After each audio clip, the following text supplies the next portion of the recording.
Hello friends, कैसे हो आप लोग। आज हम देखेंगे हिंदी के पेडागोजी क्वेश्चन। आपका प्रीवियस ईयर क्वेश्चन पेपर है, बहुत मोस्ट इंपॉर्टेंट क्वेश्चन है। इसको आप देख लो। 15 क्वेश्चन ले रखे हैं। आपका 30 नंबर में आपका आता है हिंदी का क्वेश्चन। 30 नंबर में आपके 15 नंबर के आपके पेडागोजी क्वेश्चन हो जाते हैं, 15 नंबर में आपके पैसेज हो जाते हैं, जो आपके जिसमें 2 पैसेज पूछे जाते हैं। और 2 पैसेज में आपके कम से कम 4 से 5 नंबर के आपके हिंदी ग्रामर के हो जाते हैं। अब आपके पास ज़्यादा दिन नहीं बचा, बस 20 दिन बचे हैं। तो 20 दिन में आपको देख लेना है और ज़्यादा बेसिक्स, बिल्कुल बेसिक वाले ग्रामर पढ़ने हैं। जो आपके बेसिक वाले ग्रामर आते हैं, आपके हिंदी हो गया, अलंकार, समास, बिल्कुल बेसिक जो आपको पता है, आपने पहले भी पढ़ रखे होंगे, वही आते हैं। बिल्कुल डीप में आपको पढ़ने की ज़रूरत नहीं है ग्रामर का, बस और आपका जो ग्रामर का होता है उसे पैसेज से ही पूछा जाता है, कहीं अलग से नहीं पूछा जाएगा। उसी पैसेज में दिया रहेगा, फिर वहीं से आपके हिंदी ग्रामर के क्वेश्चन पूछे जाते हैं। तो आपको उसको कर लेना है, बेसिक वाला हिंदी ग्रामर कर लेना है। और मैंने आपको पहले बताया था कि आपको पैसेज को अगर सोल्व करना है, पैसेज का अगर 15 नंबर का आपका पैसेज आ रहा है, तो अगर पैसेज में आपको 14 नंबर लाना हो, अगर 15 में से 15 नंबर लाना हो, तो आपको कैसे करना है कि पैसेज में आपको बिल्कुल पैसेज को सोल्व करने के लिए आपको उसको समझना पड़ेगा ना कि हाँ पैसेज सोल्व कैसे होते हैं, कि आपको कैसे क्वेश्चन का पता लगाना है। तो ये तभी होता है जब आप उसकी प्रैक्टिस करते हैं। अगर आप, मैंने आपको बताया था कि अगर आप 1 महीना भी पैसेज की प्रैक्टिस करते हैं, डेली 1 पैसेज सोल्व करते हैं, तो 1 महीने में 30 पैसेज आप सोल्व कर लेते हो। अगर 30 पैसेज भी आप सोल्व कर लेते हो तो आपको पता आइडिया लग जाएगा कि पैसेज को सोल्व कैसे करना है। ये मैंने आपको पहले बता दिया था। अगर आपने अभी भी नहीं किया है तो अभी ज़्यादा टेंशन लेने की जरूरत नहीं है। अभी आपके पास 20 दिन बचे हुए हैं। 20 दिन में अगर आप 1 पैसेज डेली सोल्व करते हो, कम से कम 15 मिनट लगते हैं बस पैसेज सोल्व करने के, 15 से 20 मिनट। अगर आप 15 से 20 मिनट पैसेज सोल्व करने में देते हो तो तब भी आपके 20 दिन में 20 आपके पैसे सोल्व हो जाएंगे। तो आपको आइडिया लग जाएगा, जितनी ज़्यादा प्रैक्टिस करोगे उतना ज़्यादा आपको क्वेश्चन को सोल्व करने में आसानी रहेगी। ऐसे आप करना है। चलिए, अब बाकी पेडागोजी क्वेश्चन तो मैं करवा ही रही हूँ, और भी मैंने पेडागोजी क्वेश्चन मैंने आपको दे दिए थे। अब हमारा पहला क्वेश्चन क्या है, देखो इसमें पहला हमारा है, इनमें से कौन सा कारक अधिगम को अभिप्रेरित करने वाला है। इसमें से कौन सा कारक है जो आपका अधिगम को क्या करता है, अभिप्रेरित करता है। आपका बाह्य कारक, विफलता से बचने के लिए प्रेरणा, लक्ष्यों को प्राप्त करने पर व्यक्तिगत संतुष्टि, यह उपयुक्त में से कोई नहीं। तो बाह्य कारक आपका होगा नहीं, अधिगम को अभिप्रेरित नहीं करता। विफलता से बचने के लिए प्रेरणा हो, ये भी आपका नहीं करता। लक्ष्यों को प्राप्त करने पर व्यक्तिगत संतुष्टि, अगर हमें किसी लक्ष्य को प्राप्त करना है तो व्यक्तिगत क्या होनी चाहिए, संतुष्टि होनी चाहिए। अगर हम किसी लक्ष्य पर जा रहे हैं तो हमें संतुष्टि रखनी है। ऐसा नहीं है कि अगर आप संतुष्टि नहीं रखोगे तो तुरंत के तुरंत वो चीज़ आपको मिल जाएगी। नहीं, अगर हमें किसी लक्ष्य तक पहुंचना है तो उसमें सब्र रखना जरूरी है, संतुष्टि रखना जरूरी है। तो इसमें क्या हो जाता है, अभिप्रेरित करने वाला कारक कौन सा आपका अधिगम का, कि लक्ष्यों को प्राप्त करने पर व्यक्तिगत संतुष्टि। तो थर्ड वाला इसमें आपका राइट आंसर हो जाएगा। सेकंड क्वेश्चन देखिए। सेकंड है आपका, वाइगोत्स्की ने बच्चों के अधिगम में निम्नलिखित कारकों में से किसी एक की भूमिका के महत्व पर सबसे ज़्यादा जोर दिया। वो आपका कौन सा है, सामाजिक है, वंशानुगत है, मानसिक है या शारीरिक है। तो आपके वाइगोत्स्की ने कौन सा अधिगम पर जोर दिया है, आपका दिया है सामाजिक पर। इन्होंने सामाजिक पर ज़्यादा जोर दिया आपके वाइगोत्स्की साहब ने। तो इसमें फर्स्ट आपका राइट आंसर हो जाएगा। अगला देखिए, थर्ड क्वेश्चन है, बुद्धि लब्धि परीक्षण में 16 साल के एक बच्चे का स्कोर 75 है। क्या है, बुद्धि लब्धि परीक्षण में 16 साल का एक बच्चा आपका है जिसका स्कोर कितना है, 75 है। उसकी मानसिक आयु कितनी होगी, बताइए। उसकी मानसिक आयु कितनी हो सकती है आपकी, 6 वर्ष का है, 8 वर्ष का है, 10 वर्ष का है, या फिर आपका है 12 वर्ष का। तो इसमें से आपका कौन सा राइट आंसर हो जाएगा। तो आपका है वो 12 वर्ष का। कितने वर्ष का है आपका, 12 साल का वो बच्चा है। तो फोर्थ इसमें राइट आंसर हो जाएगा। अगला देखिए, अगला आपका है, निम्नलिखित में से कौन सा विकल्प विद्यालय आधारित मूल्यांकन के आधार पर सही है। राष्ट्रीय मानकों को प्राप्त करने में बाधक है, सभी विद्यार्थियों को निदान के माध्यम से और अधिक जानने में मदद करता है, शिक्षा बोर्डों की जवाबदेही कम कर देता है, उपयुक्त में से कोई नहीं। तो देखो इसमें क्या पूछा जा रहा है, विद्यालय आधारित मूल्यांकन के आधार पर सही है, विद्यालय के आधार पर। तो आपका पहला नहीं होगा, मानकों को प्राप्त करने में बाधक है, ये आपका गलत है। सभी विद्यार्थियों को निदान के माध्यम से और अधिक जानने में मदद करता है। सभी विद्यार्थियों को क्या करता है, निदान के माध्यम से और ज़्यादा अधिक उनके बारे में जानने में क्या करता है, यह हेल्प करता है। तो सेकंड ही क्या हो जाएगा इसमें आपका राइट आंसर हो जाएगा। अगला देखिए, अगला है बच्चे कैसे सीख सकते हैं, निम्नलिखित में से कौन सा विकल्प इस संबंध में सत्य नहीं है। क्वेश्चन क्या पूछा है, नेगेटिव पूछा है, तो हमें बताना है कौन सा सत्य इसमें नहीं है। बच्चे कई तरीकों से सीख सकते हैं, क्या है, बच्चे कई तरीकों से सीख सकते हैं। बच्चे केवल कक्षा में ही सीख सकते हैं। बच्चे सीखने के लिए स्वाभाविक रूप से प्रेरित होते हैं। बच्चे तब सीखते हैं जब वे संज्ञानात्मक रूप से तैयार होते हैं। तो इसमें आपका कौन सा होगा, तो देखो पहला हमारा क्या है पॉइंट, बच्चे कई तरीकों से सीख सकते हैं, ये आपका पॉजिटिव है क्वेश्चन, बच्चे बहुत तरीकों से सीखते हैं। लेकिन क्वेश्चन हमें क्या पूछा है, विकल्प इस संबंध में सही नहीं है, क्वेश्चन नेगेटिव है, तो हमें नेगेटिव पॉइंट इसमें देखना है। तो पहला तो आपका क्या है, पहला आपका पॉजिटिव पॉइंट है कि कई तरीकों से सीख सकते हैं। दूसरा है बच्चे केवल कक्षा में ही सीख सकते हैं। यहाँ पर आपका क्या आ गया, केवल, केवल आपका नेगेटिव टैग वर्ड है, तो आपका ये क्या है, नेगेटिव है, ठीक है, नेगेटिव हो गया। बच्चे सीखने के लिए स्वाभाविक रूप से प्रेरित होते हैं, ये भी आपका पॉजिटिव है। बच्चे क्या होते हैं, सीखने के लिए स्वाभाविक रूप से प्रेरित होते हैं, आपके पॉजिटिव है।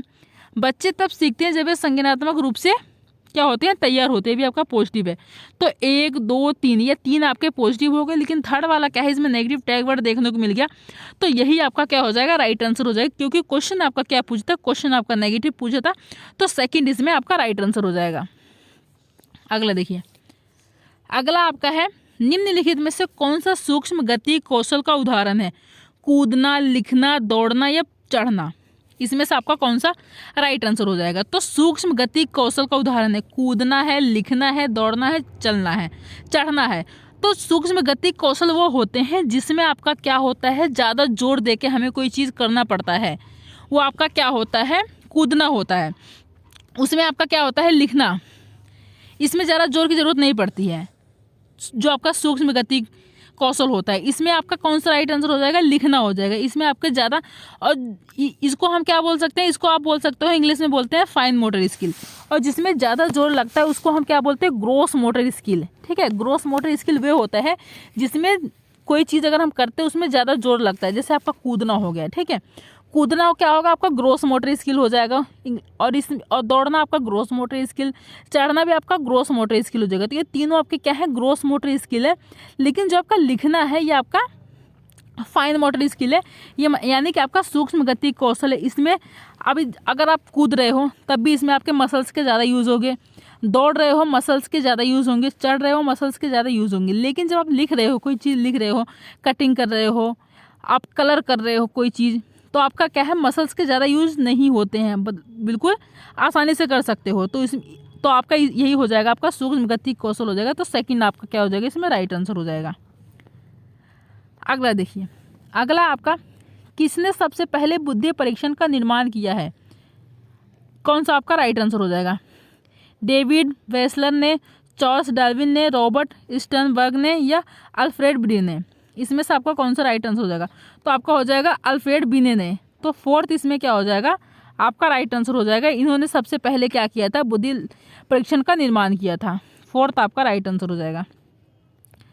अगला देखिए, अगला है एक विकलांग बच्चा पहली बार विद्यालय आता है। क्या है, एक विकलांग बच्चा पहली बार विद्यालय आता है, तो एक शिक्षक को निम्नलिखित में से क्या करना चाहिए। कोई विकलांग बच्चा पहली बार स्कूल आ रहा है, तो आप एक शिक्षक हो, आपको सबसे पहले क्या करना चाहिए, उसकी विकलांगता के अनुसार उसे एक विशेष स्कूल में भेजना चाहिए। क्या है, बच्चा वो विकलांग है, आप टीचर हो, तो उसे क्या है, विशेष स्कूल में भेज दोगे, गलत है, ये नहीं करना चाहिए। अन्य छात्रों से उसे दूर रखोगे, आपका गलत है, ये आपका नहीं होगा। सबसे पहले एक प्रवेश परीक्षा का संचालन करना चाहिए। क्या है, प्रवेश परीक्षा का मतलब जो एग्ज़ाम होते हैं, अगर आपको स्कूल में एंट्री लेनी है तो आपको एक एग्ज़ाम देना होगा, उसे क्रैक करना होगा, क्लियर करने के बाद फिर आप इस स्कूल में आ सकते हो। ये भी आपका सही है, गलत है ये भी। सहयोगी योजना विकसित करने के लिए बच्चे के अभिभावकों के साथ चर्चा करनी चाहिए। क्या करना चाहिए आपको, आप एक शिक्षक हो, आपको करना चाहिए सहयोगी योजना विकसित करने के लिए बच्चे के अभिभावकों के साथ क्या करोगे, आप चर्चा करोगे। तो इसमें आपका क्या हो जाएगा, फोर्थ आपके राइट आंसर हो जाएंगे। तीनों आपके क्या है, नेगेटिव है, तीनों आपके गलत हो जाएंगे इसमें। अगला देखिए, अगला है आपका दो विद्यार्थी भाषा सीख रहे हैं, दो स्टूडेंट क्या है, भाषा सीख रहे हैं। एक शिक्षार्थी जो अपनी मातृभाषा सीख रहा है, दूसरा शिक्षार्थी उसी भाषा को दूसरी भाषा के रूप में सीखता है। दोनों किस प्रकार की गलतियाँ समान रूप से कर सकते हैं। अति सामान्यीकरण, विकासात्मक सरलीकरण या उपयुक्त फर्स्ट, सेकंड और थर्ड में से कोई नहीं। आपका इसमें कौन सा हो जाएगा? तो आपका हो जाएगा विकासात्मक हो जाएगा। इसमें क्या है, दो स्टूडेंट है, एक क्या है आपकी मातृभाषा सीख रहा है, दूसरा क्या है जो बच्चा है उसी भाषा को दूसरी भाषा के रूप में सीख रहा है। दोनों किस प्रकार की गलतियां समान रूप से कर सकते हो, तो विकासात्मक हो जाएगा। इसमें आपका कौन सा हो जाएगा? तो इसमें आपका क्या हो जाएगा? विकासात्मक। सेकंड आपका राइट आंसर हो जाएगा। अगला देखिए, अगला आपका है निम्नलिखित विकल्पों में से कौन सा विकल्प एक बच्चे की सामाजिक मनोवैज्ञानिक आवश्यकताओं से संबंधित नहीं है। क्वेश्चन क्या पूछा है? नेगेटिव पूछा, संबंधित नहीं है। संगति की आवश्यकता, प्रशंसा या सामाजिक अनुमोदन की आवश्यकता, भावनात्मक सुरक्षा की आवश्यकता है, नियमित रूप से शरीर से अपशिष्ट क्या है पदार्थों को बाहर निकालना। बच्चे की सामाजिक मनोवैज्ञानिक आवश्यकताओं से संबंधित नहीं है। तो संगति की आवश्यकता ये तो है आपकी संबंधित, प्रशंसा या सामाजिक अनुमोदन की आवश्यकता ये भी है, भावनात्मक सुरक्षा की आवश्यकता ये भी, ये तीनों आपके हैं संबंधित। लेकिन जो आपका फोर्थ वाला है ये आपका संबंधित नहीं है। तो क्वेश्चन क्या पूछा था आपका? क्वेश्चन नेगेटिव पूछा था, तो नेगेटिव का नेगेटिव हो जाएगा। फोर्थ इसमें क्या हो जाएगा? आपका राइट आंसर हो जाएगा। अगला देखिए, अगला है भाषा उस ध्वन्यात्मक रूप को दिए जाने वाला नाम है जो कि आत्मा की आवाज़ है, अभिव्यक्ति का व्यवहार है, हृदय तंत्र की झंकार है, उपयुक्त सभी। तो क्या हो जाएगा इसमें? ध्वन्यात्मक रूप को दिए जाने वाला वह नाम है जो क्या करता है आपका आत्मा की आवाज़ भी है, आपकी अभिव्यक्ति का व्यवहार भी है, आपका हृदय तंत्र की झंकार भी है। तो तीनों आपके हो जाएंगे इसमें। तो उपयुक्त सभी, तो सारे आपके सही हैं। तो फोर्थ आपका इसमें राइट आंसर हो जाएगा। अगला देखिए, अगला है आपका निम्न में से किस सोपान के द्वारा बालक में भाषा का जन्म होता है। आपका इसमें से कौन सा हो जाएगा? निम्न में से किस सोपान के द्वारा बालक में भाषा का जन्म होता है? जिज्ञासा, अभ्यास, अनुकरण या उपयुक्त सभी। तो आपका इसमें हो जाएगा जिज्ञासा। जिज्ञासा के द्वारा बच्चे का क्या होता है? भाषा में जन्म होता है। तो फर्स्ट इसका क्या हो जाएगा? आपका राइट आंसर हो जाएगा। अगला देखिए, अगला है आपका, देखिए मातृभाषा से अभिप्राय है। मातृभाषा से आपका क्या अभिप्राय है? क्षेत्र विशेष की भाषा। जो मातृभाषा वो क्षेत्र विशेष की भाषा है। माँ के द्वारा बोले जाने वाले शब्द हैं, परिजनों की भाषा है, वातावरण की भाषा है। तो ये आपकी मातृभाषा हो जाएगा सेकेंड। माँ के द्वारा बोले जाने वाले शब्द हैं, ये आपकी क्या होती है? मातृभाषा होती है, मदर टंग जिसको बोलते हैं। तो सेकेंड इसमें क्या हो जाएगा? आपका राइट आंसर हो जाएगा। अगला है आपका निम्नलिखित में से मातृभाषा की उपयोगिता से संबंधित विकल्प नहीं है। क्या है? मातृभाषा की उपयोगिता से संबंधित आपका विकल्प इसमें से नहीं है। क्वेश्चन आपका क्या है? नेगेटिव है। मातृभाषा बालकों के ज्ञान के विकास में सहायक है।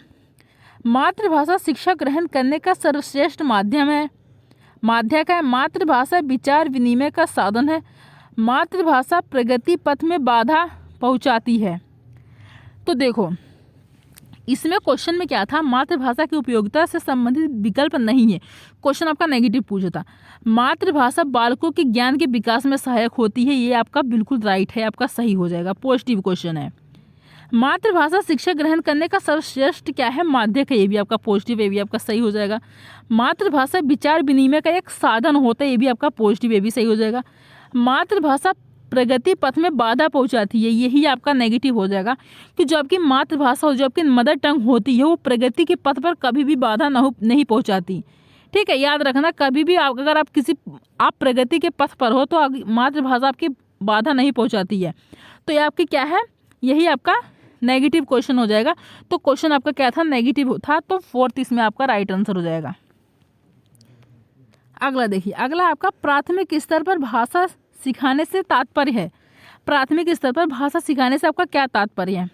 उच्च स्तरीय साहित्य पढ़ाना, भाषा का प्रयोग सिखाना, भाषा वैज्ञानिक तथ्य स्पष्ट कराना, भाषा का व्याकरण सिखाना। इसमें से आपका कौन सा हो जाएगा? तो इसमें आपका हो जाएगा प्राथमिक स्तर पर भाषा सिखाने से तात्पर्य है भाषा का प्रयोग सिखाना। आप बच्चों के नहीं सिखाओगे उच्च स्तरीय साहित्य पढ़ाना, गलत हो जाएगा। भाषा वैज्ञानिक तथ्य स्पष्ट करना ये भी आपका नहीं होगा। भाषा का व्याकरण सिखाओगे ये भी आपका नहीं होगा। अगर भाषा सिखाने से तात्पर्य क्या होगा, भाषा का पहले बच्चों को भाषा का प्रयोग करना सिखाओ कि कैसे प्रयोग करते हैं, तब जाके बच्चे सही से सीख पाएंगे। तो सेकंड क्या हो जाएगा इसमें, आपका राइट आंसर हो जाएगा। तो देखिए मैंने आपके 15 क्वेश्चन ले रखे थे, जो 15 क्वेश्चन मैंने आपको करवा दिए। 15 क्वेश्चन ही आपके पूछे जाते हैं हिंदी के पेडागोजी क्वेश्चन में। और ये सारे 15 के क्वेश्चन है बहुत मोस्ट इंपॉर्टेंट क्वेश्चन है, जो आपके कई बार एग्जाम में पूछे गए हैं, आपके प्रीवियस ईयर क्वेश्चन पेपर है जो मैंने ले रखे थे हैं। अब मिलते हैं हम नेक्स्ट वीडियो में। अगर आपको वीडियो पसंद आई हो तो लाइक कर देना, सब्सक्राइब कर देना, शेयर कर देना। Thank you.